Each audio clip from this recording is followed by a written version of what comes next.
ভাবো মহালসা। আরে সন্ধান করলে তো স্বয়ং শিবেরও দর্শন পাওয়া যায়।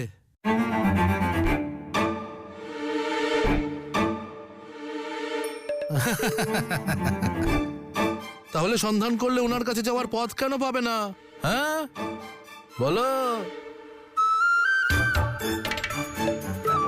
এটা অবশ্যই হতে পারে যে হ্যাঁ, আজ পর্যন্ত ওনাকে খোঁজার প্রচেষ্টাই করা হয়নি,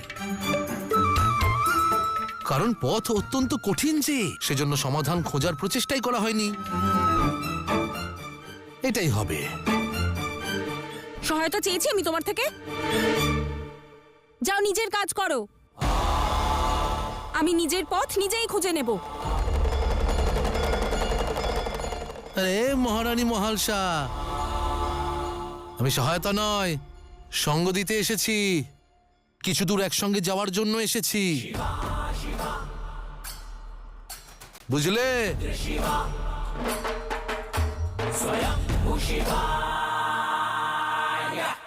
তোমার মনে আছে তো যে মহালসার শৈশবে কি হয়েছিল? হ্যাঁ দাদা, মনে আছে। আপনি চিন্তা করবেন না, মহালসা শিব মন্দিরের ভিতরে প্রবেশ করবে না।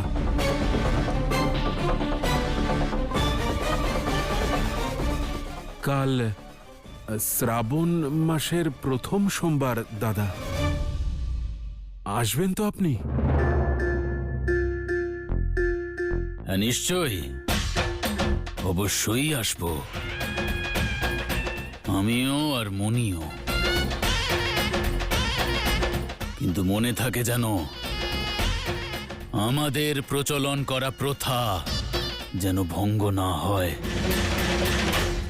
তোমার গ্রামের কোনো নারী যেন শিব মন্দিরে প্রবেশ না করে, মনে থাকে যেন। হ্যাঁ দাদা।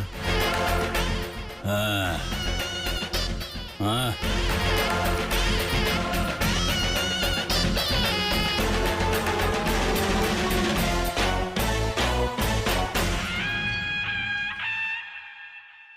আর তাছাড়া যখন প্রাণ সংকটে থাকে তখন জেদ ত্যাগ করতে হয়। প্রতিশ্রুতি দিচ্ছি আমি, এই শ্রাবণ মাসের শিবরাত্রির দিন এই গ্রামের প্রতিটি নারী শিব মন্দিরে প্রবেশ করবে। যদি তা না হয় তাহলে এই মন্দিরের চৌকাঠেই আমি নিজের শিরচ্ছেদ করব, যেখানে নারীদের প্রবেশ নিষিদ্ধ। আর তাছাড়া তোমার আর কি, তুমি তো প্রতিশ্রুতি দিয়ে চলে এসেছো। চিন্তায় কে রয়েছে? আমি।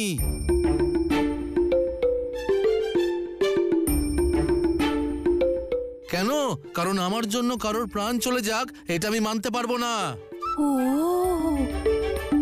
হ্যাঁ, আর তাছাড়া মানছি ভুলটা তুমি করেছো, কিন্তু পরিকল্পনা সেটা তো আমি করেছিলাম না। আরে ভুল তো আমি করেছি না, আমি তোমাকে জিজ্ঞেস করতাম যে তোমাদের প্রবেশ মন্দিরে নিষিদ্ধ কেন, আর না তুমি এই প্রতিজ্ঞা করতে। শুনতে পাও না তুমি? না, বললাম না তোমার সহায়তা আমার চাই না, বুঝতে পারছো না? আমি আমার সব বাধা নিজেই উপড়ে ফেলবো, আর আরম্ভটা তোমাকে দিয়েই করব। আমাকে দিয়ে? মানে? গোড়া থেকে উপড়ে ফেলবো। এই বলো তো কে তুমি? বলো আমাকে, সত্যি করে বলো, কে তুমি? হ্যাঁ, আর এখানে কেন এসেছো? কি উদ্দেশ্য নিয়ে এসেছো? কোনো একটা উদ্দেশ্য তো আছেই, আমি জানি। মারতণ্ড মহাশয়, আর একটা কথা বলো, যেখানেই আমি যাই সেখানেই প্রকট হও কি করে? আর সেই দিন, যেদিন তুমি বীণা বাজিয়েছিলে, সেদিন সব ভূত পিশাচ এরকম ঘুরে ঘুরে ঘুরে ঘুরে ঘুরে ঘুরে নাচছিল কেন? হ্যাঁ,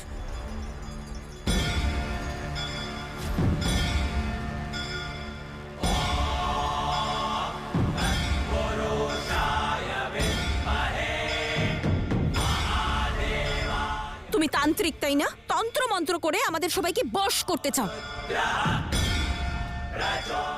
মিথ্যে বলতে পারবে না তুমি আমাকে, চেনো না আমাকে, সত্যি করে বলো। এবার বুঝেছি, বুঝতে পেরেছি। কি বুঝেছো? তুমিও দেখেছিলে না ওকে? আমিও দেখেছিলাম। ভূতকে? ভূত নয়, পিশাচিনীর কথা বলছি। পিশাচিনী? যখন আমি ওখানে মন্ত্রমুগ্ধ হয়ে বীণা বাজাচ্ছিলাম, মগ্ন ছিলাম, আর আমি আমার চোখ খুললাম, আর যখন আমার দৃষ্টি সোজা পিশাচিনীর দিকে পড়ল, ওর বড় বড় চোখ, ওর মুখমণ্ডলে ক্রোধ, ঠিক এরকম।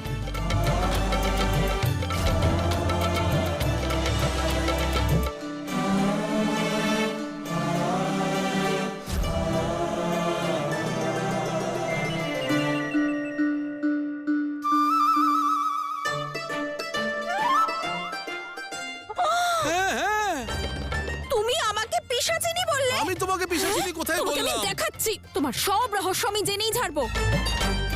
জেনেই ছাড়বো আসলে তুমি কে। এত চিন্তা কেন করছো? তুমি তো পিশাচিনী, তুমি তো শক্তি প্রয়োগ করলে আমার রহস্য জানতে পারবে। তুমি আমাকে পিশাচিনী?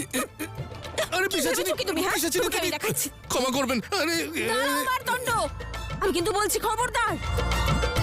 এই, পালারে মারতণ্ড, নয়তো আজ যদি এই পিশাচিনী তোকে একবার ধরে ফেলে না, ওরে আমি তো পিশাচিনী মুক্তি মন্ত্রও জানি না। আমি জয় শোনাচ্ছি তোমায় মন্ত্র। ভোলানাথ, বাবা বাঁচাও।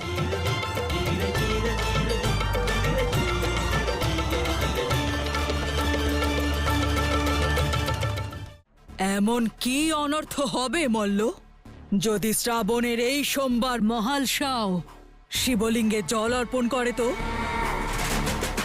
আরে যে স্বয়ং আদি শক্তিকে নিজের বশে আবদ্ধ করেছে, তার শিব ভক্তিতে ভয় কিসের? অতি উত্তম। আরে নিজের সূক্ষ্ম বুদ্ধি দ্বারা একটু ভেবে দেখো, অর্পণ করা ওই জল দিয়ে অতীতের সমস্ত স্মৃতির আগ্নেয়গিরি ফেটে যাবে। অতীতের সমস্ত স্মৃতি ফিরে আসবে ওনার।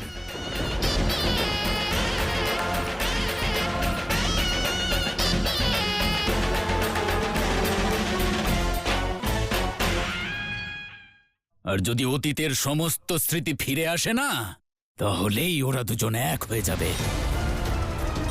আর ওদের এই মিলন আমার, তোমার, মনির এবং সমগ্র অসুর সাম্রাজ্যের আহুতি চাইবে।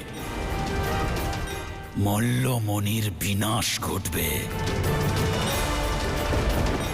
আর সেজন্যই আমি ওই মন্দিরকে নিজের তন্ত্র দ্বারা বেঁধে রেখেছি, যাতে কোনো নারী সেখানে প্রবেশ করতে না পারে। শক্তিরূপী মহালসা যাতে তার বাস্তবের ব্যাপারে জানতে না পারে, এবং শিব আর শক্তি কখনো এক না হতে পারে।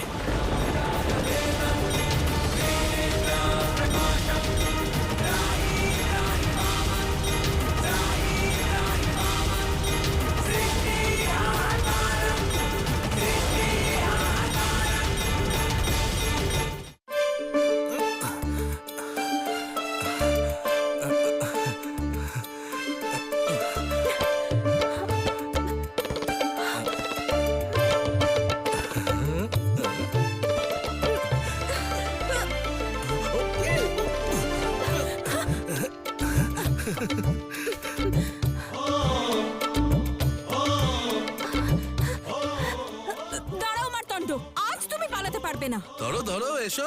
শুনেছি এখানকার মেয়েরা নাকি খুব সাহসী, কিছুতেই ভয় পায় না।